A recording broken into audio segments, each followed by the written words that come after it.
வணக்கம் நண்பர்களே. இது விடிஎல் விளாக்ஸ் கதை கேட்கலாம் வாங்க. வெங்கடேசன் எழுதிய வீர யுக நாயகன் வேல்பாரி கதையை கேட்க வந்திருக்கிற உங்க அனைவருக்கும் விடிஎல் விளாக்ஸ் வீடியோலின் அன்பு வணக்கங்கள். உங்களை மறுபடியும் பாரியின் பரம்பு மலைக்கு கூட்டிட்டு போறதுல எனக்கு ரொம்பவே மகிழ்ச்சி. இதுவரைக்கும் நம்ம சேனலுக்கு சப்போர்ட் பண்ண அனைவருக்கும் நன்றி. தொடர்ந்து சப்போர்ட் பண்ணுங்க. வாங்க கதை கேட்கலாம். போன பகுதியில எதிரி படையினர் வேட்டுவன் பாறையில இருக்கக்கூடிய பரம்பு மக்களை தாக்குறதுக்காக வேட்டுவன் பாறையை நோக்கி போறாங்க. அந்த சமயத்துல பெண்கள் எல்லாரும் மயிலாவுடைய வள்ளி குத்துக்காக போறாங்க. எதிரி படையோட தாக்குதலை பத்தி பாரிக்கிட்ட சொல்றதுக்காக ஒரு வீரன் வேக வேகமா குதிரையில போய்கிட்டு இருக்கிறான். அந்த குதிரையோட பேரு ஆலா. அது வரைக்கும் போன எபிசோட்ல பார்த்தோம்.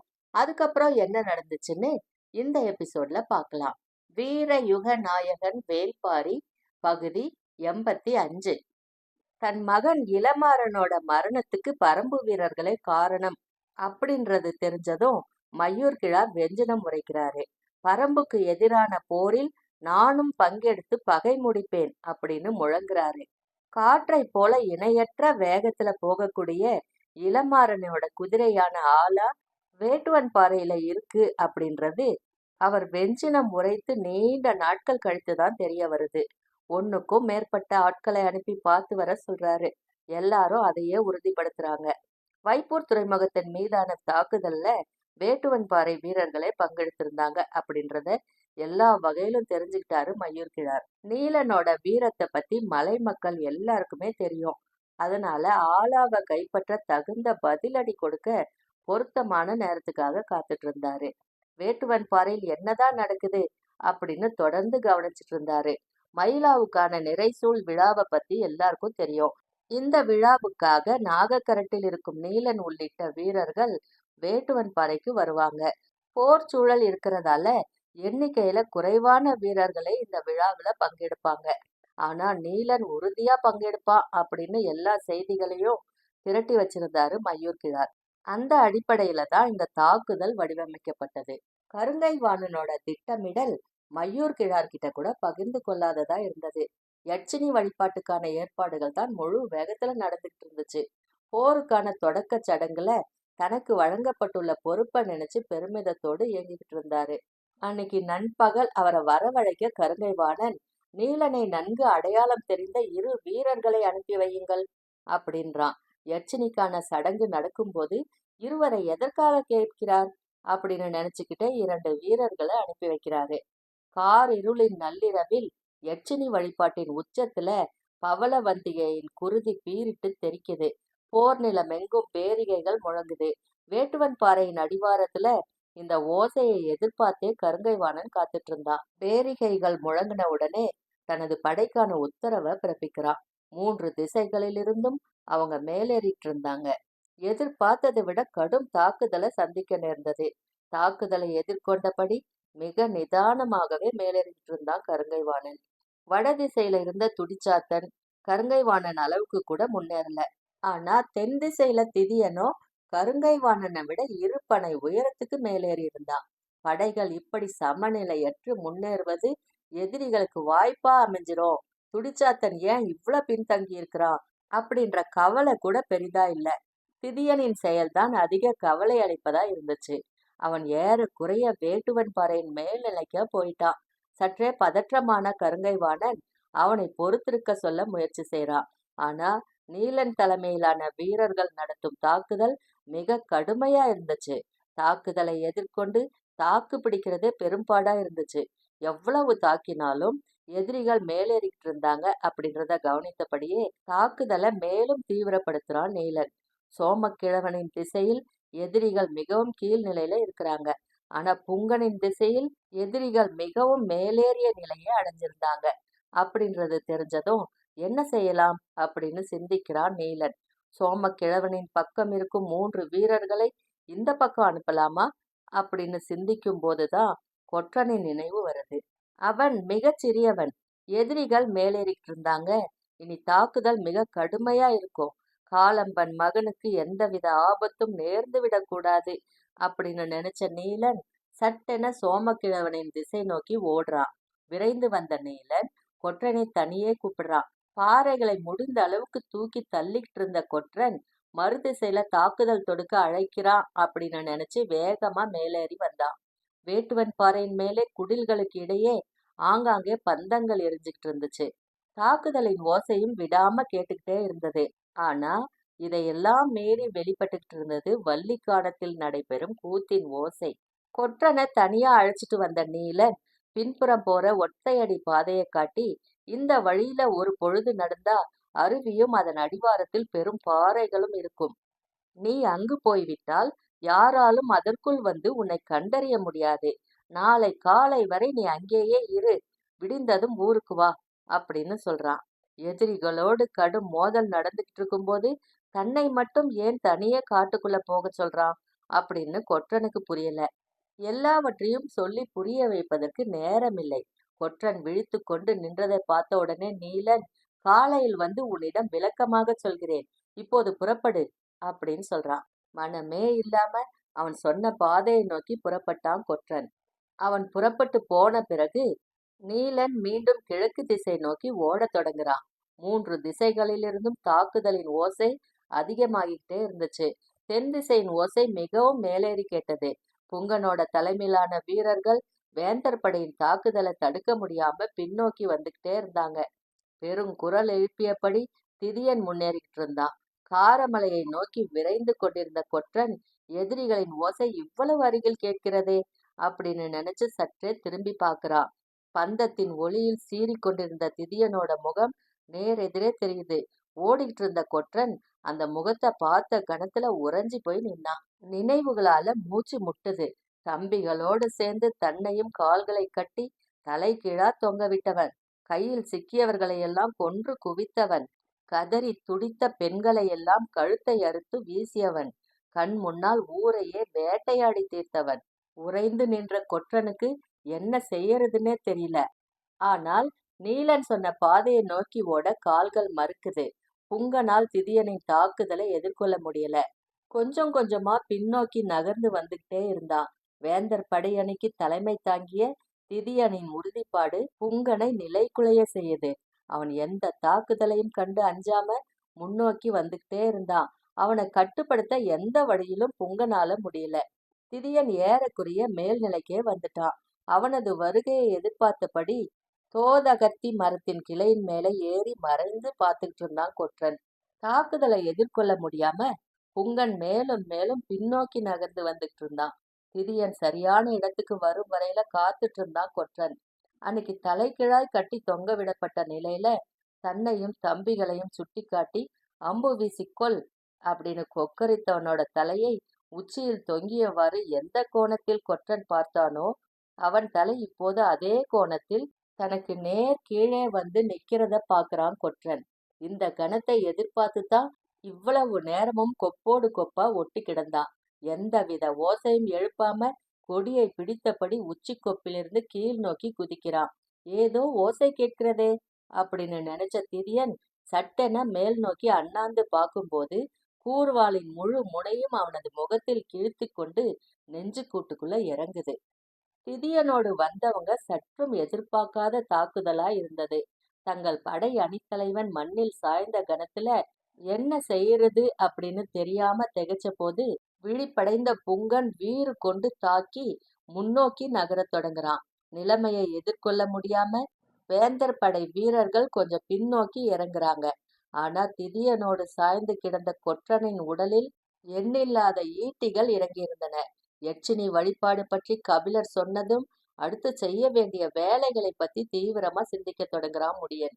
யட்சினி வழிபாடு அப்படின்றது தாக்குதலுக்கு முன்னால நடக்கும் சடங்கு அப்படின்னு கபிலர் சொன்னதும் தாக்குதலை விடிந்ததும் தொடங்குவார்களா இப்போதா அப்படின்னு கேள்வி எழுப்பிக்கிட்டு இருந்தான். நள்ளிரவை கடந்து நீண்ட நேரமாகி இருந்துச்சு. மீண்டும் யட்சினிக்கான சடங்கு பற்றி கபிலர் சொல்றாரு. எதிரிகளின் தாக்குதலை எதிர்பார்த்து தானே இருக்கிறோம். எப்போது தாக்கினாலும் எதிர் தாக்குதலால் அவர்களை வீழ்த்துவோம் அப்படின்னு சொல்றான் தேக்கன். பொழுது விடியும் போது எல்லா திசைகளிலும் வீரர்களை ஆயத்த நிலையில் இருக்கச் சொல்லுங்கள். நிலைமைக்கு ஏற்ப முடிவெடுப்போம் அப்படின்றான் பாரி. இந்த மாதிரி பேச்சு நடந்துகிட்டு இருக்கும்போது வேட்டுவன் பாறையிலிருந்து வந்த வீரன் நாகக்கரட்டின் இடது முனையை அடையிறான். அந்த திசைக்கு தலைமையேற்ற நீலன் நிறைசூழ் விழாவுக்கு போய்விட்டதால அந்த பொறுப்பை வேட்டூர் பழையன் ஏற்றிருந்தாரு. வந்த வீரன் மூச்சிறைக்க தாக்குதலை விவரிக்கிறான். செய்தியை கேட்டு துடித்தெழுந்த பழையன் முதற்படை பிரிவை அழைச்சிக்கிட்டு வேட்டுவன் பாறை நோக்கி பாய்ந்து போறான். இடது முனையிலிருந்து காரி கொம்பு ஊதப்படுது.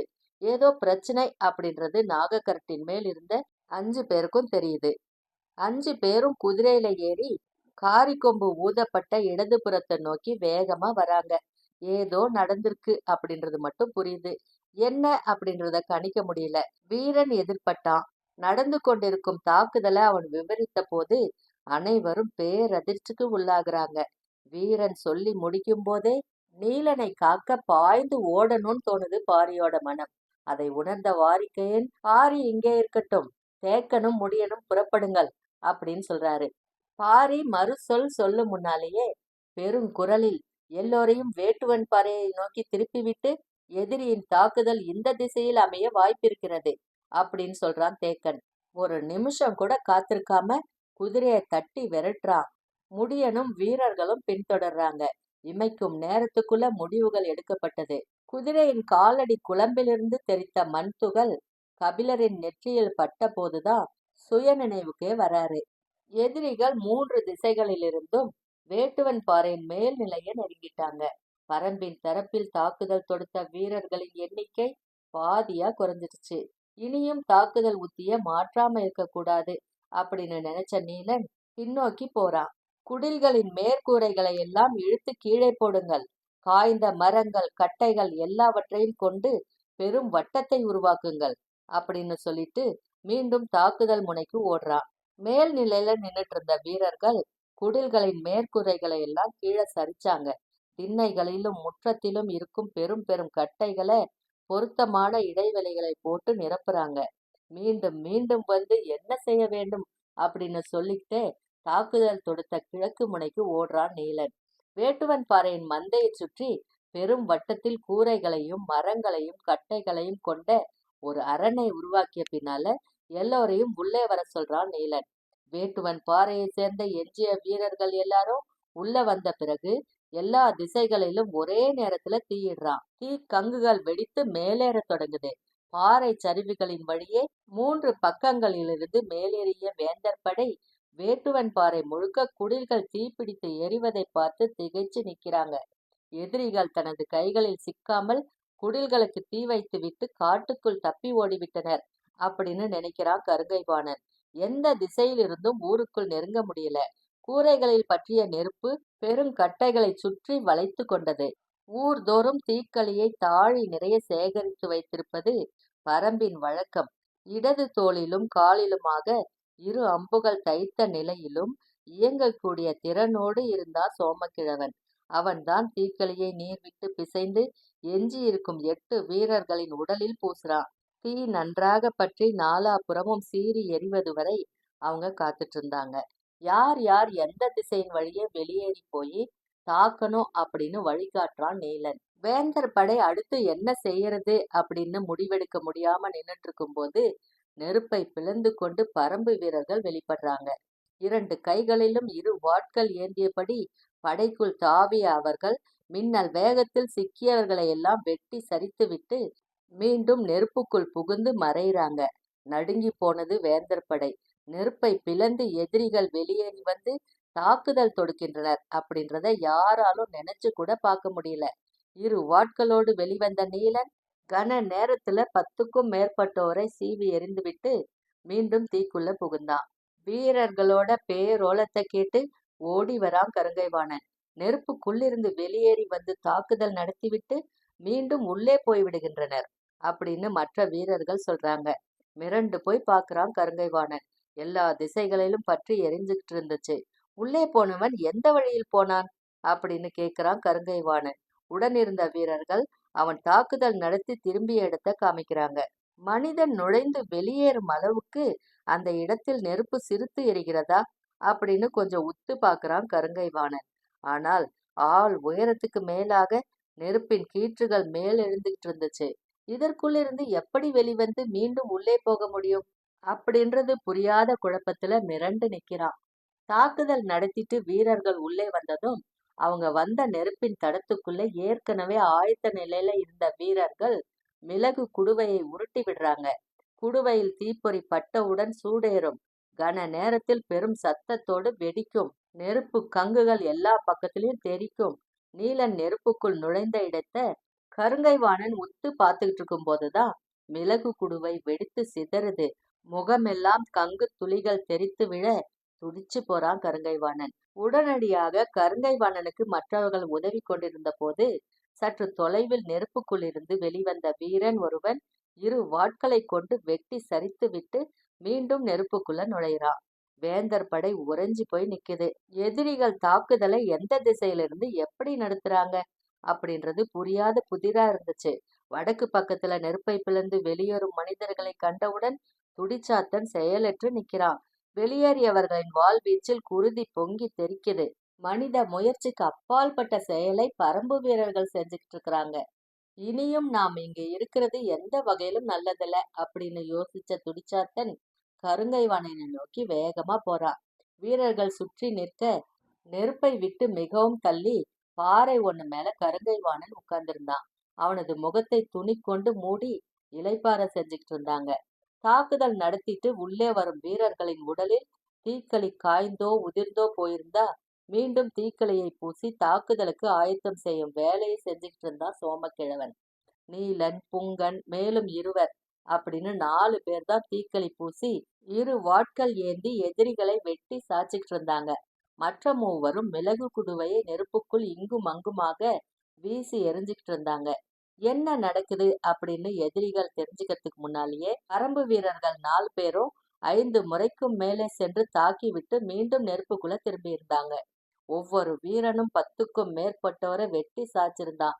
நெருப்பெங்கும் வடியும் குருதியோடு வாளை சூடாக்கிக்கிட்டே இருந்தாங்க பரம்பு வீரர்கள். முகமெல்லாம் மிளகு பொறி பட்டு சுட்டு கருகிய போது துடிச்சு கத்துறான் கருங்கைவாணன். ஆனாலும் அவனோட இலக்கை விட்டு திரும்பி போக அவன் ஆயத்தமா இல்ல. நெருப்பின் வட்டத்துக்குள்ளிருந்து எப்படி இவங்க வெளிவராங்க, நெருப்பின் சூட்டை இவங்க எப்படி தாக்கு பிடிக்கிறாங்க அப்படின்னு எதுவுமே புரியல. வேந்தர் படை வீரர்கள் வெடித்து சிதறும் நெருப்பின் பொறி கண்டு அஞ்சு இருளுக்குள்ள பதுங்குறாங்க. ஆனாலும் நெருப்பை விட்டு அகலாம நில்லுங்கள் அப்படின்னு வீரர்களை நோக்கி மீண்டும் மீண்டும் கூவுறான் கருங்கைவாணன். வள்ளிக்கானத்தில் நாகசம்பங்கியின் தேரல் தேல் போல் கொட்டி உள்ளிறங்கிக்கிட்டு இருந்தது. துடியும் முழவும் பறையும் அடர் காட்டையே உழுக்குது. பெண்கள் களிவெறி கொண்டு ஆடுறாங்க. பெரும் கூக்குரலினூடே இருளை கிழித்து பெண்கள் ஆடிக்கொண்டிருந்த போது நெருப்பை பிளந்து வாளேந்தி ஆடிட்டு இருந்தாங்க ஆண்கள். இருவிதமான ஓசைகள் காரமலையின் இரு இடங்களிலிருந்து வெளிவந்துகிட்டு இருந்துச்சு. கலங்கி போய் வந்த துடிச்சாத்தன் கிட்ட நம்பிக்கை கொடுத்து தாக்குதலுக்கான வழிமுறைகளை பற்றி பேசுறான் கருங்கைவாணன். பரம்பினரை ஒன்றும் செய்ய முடியாது, தீயின் தேவதை அவர்கள் பக்கம் நிற்கிறாள் அப்படின்னு வீரர்கள் கருதுவதாகவும் வேந்தர் படை விரைவில் இந்த இடம் விட்டு நகர்வது நல்லது அப்படின்னு துடிச்சாத்தன் சொல்றான். முகத்தில் நெருப்பு பொறி பட்ட போது கூட இப்படி கத்தவில்லை. இப்போது கத்துறான் கருங்கைவாணன்.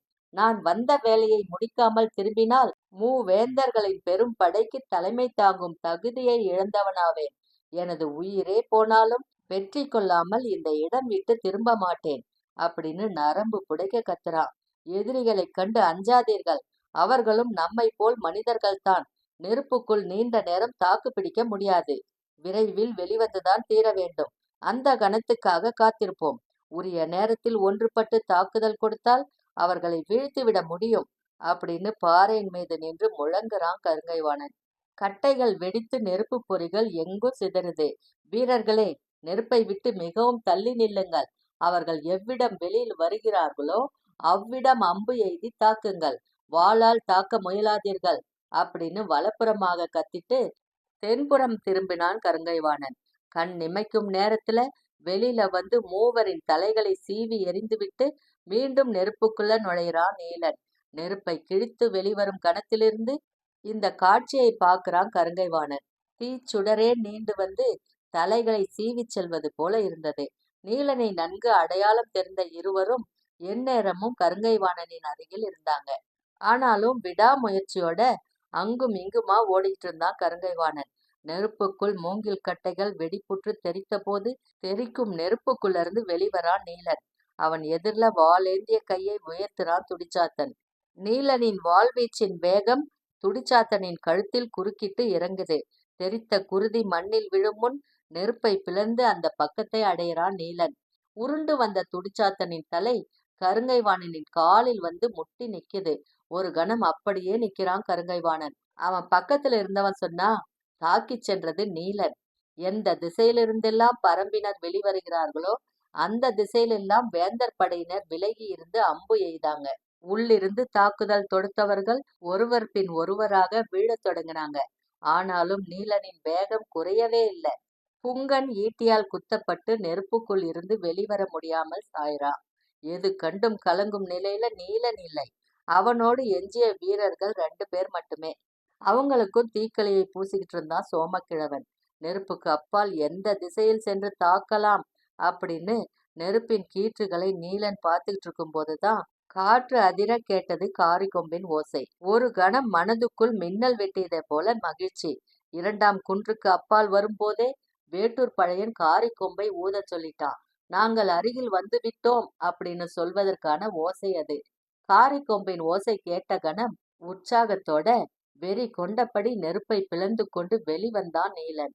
நெருப்பை விட்டு விலகி நின்றிருந்த எதிரிகளின் மீது 3 ஈட்டிகளை எறிந்துவிட்டு மீண்டும் நெருப்புக்குள்ள நுழையிறான். அவனது வருகையை எல்லா திசைகளிலும் எதிர்பார்த்துட்டு இருந்த கருங்கைவாணன் கண் எதிரே வந்து திரும்பும் நீலனை பார்த்த உடனே தனது கை நரம்பே அருந்து கொண்டு போவது போல வீசினான் ஈட்டியை. நெருப்புக்குள் நுழைந்த நீலனின் வலது பின்னங்கால் தொடையில் இறங்கியது ஈட்டி. நெருப்போடு சாய்ந்தான் நீலன். அவனை வெளியே இழுங்கள் அப்படின்னு கத்திக்கிட்டே அருகில் ஓடி வந்தான் கருங்கைவாணன். 2 குன்றுகளுக்கு அப்பால் இருந்து எரியும் நெருப்பை பார்த்தபடி என்ன நடக்குதுன்னே புரியாம பதற்றத்தோடு குதிரையை விரட்டிட்டு வந்தான் வேட்டூர் பழையன். அவனோடு படையணி வீரர்கள் அனைவரும் படு ஆவேசத்தோட வந்துகிட்டு இருந்தாங்க. காரிக்கொம்பை விடாம ஊது அப்படின்னு சத்தம் போட்டபடி குதிரையை விரட்டுறான். 2 குன்றுகளையும் தாண்டி வேட்டுவன் பாறைக்குள் நுழையும் போது கிழக்கின் ஒளிக்கீற்று மெல்ல மேலெழுந்துட்டு இருந்துச்சு. தீயின் நாக்குகள் அங்கும் இங்குமாக எரிஞ்சுகிட்டு இருந்துச்சு. மனிதர்கள் யாரும் உயிருடன் இருப்பது போல் தெரியவில்லை. நீலன், புங்கன் என ஒவ்வொரு பெயரா சொல்லி கத்தியபடி எங்கும் ஓடுறான் வேட்டூர் பழையன். வீரர்கள் 4 திசைகளிலும் தேடி தவிக்கிறாங்க. நெருப்பு கட்டைகளுக்கு நடுவே கறி கட்டைகளாக சிலர் கிடந்தாங்க. 2 பக்கங்களிலும் குருதி மிதந்தபடி எண்ணற்ற உடல்கள் கிடக்குது. குன்றின் சரிவு முழுக்க வேந்தர் படை வீரர்கள் மாண்டு கிடந்தாங்க. ஒருவன் சத்தம் போட்டு வேட்டூர் பழையனை அழைக்கிறான். அவன் இருக்கும் இடத்தை நோக்கி ஓடுறான் வேட்டூர் பழையன். வீட்டின் மண் சுவர் ஓரம் குற்றுயிரா கிடக்கிறான் சோமக்கிழவன். பழையனை பார்த்ததும் கீழ்ப்புறமாக கையை நீட்டி, அவர்கள் நீலனை கொண்டு செல்கின்றனர் அப்படின்றான். கிழக்கு திசையில் நீலனின் குடில் இருந்த முனைப்பகுதிக்கு வந்து பதற்றத்தோட பாக்குறான் வேட்டூர் பழையன். காலை கதிரவன் மேலிருந்துட்டு இருந்துச்சு. வேட்டுவன் பாறையின் அடிவாரத்திலிருந்து வேந்தர் படை வீரர்கள் குதிரைகள்ல புறப்பட்டாங்க. முன்னால் போய்கொண்டிருந்த தேர்ல கிடத்தப்பட்ட நீலன் பெரும் கயிறுகளால கட்டப்பட்டிருந்தான். அந்த தேரின் முன்னிலையில் நின்று கொண்டிருந்த கருங்கைவாணன் உடல் எல்லாம் குருதி கொட்ட, முகமெல்லாம் மகிழ்வு போக்க ஆவேச குரல் எழுப்பியபடி தேர செலுத்துறான். அது வரைக்கும் இந்த பகுதியில பார்த்தோம். அதுக்கப்புறம் என்ன நடந்துச்சுன்னு அடுத்த எபிசோட்ல பார்க்கலாம். அது வரைக்கும் உங்களிடமிருந்து நன்றி கூறி விடை பெறுவது VDL Vlogs VDL. நன்றி, வணக்கம்.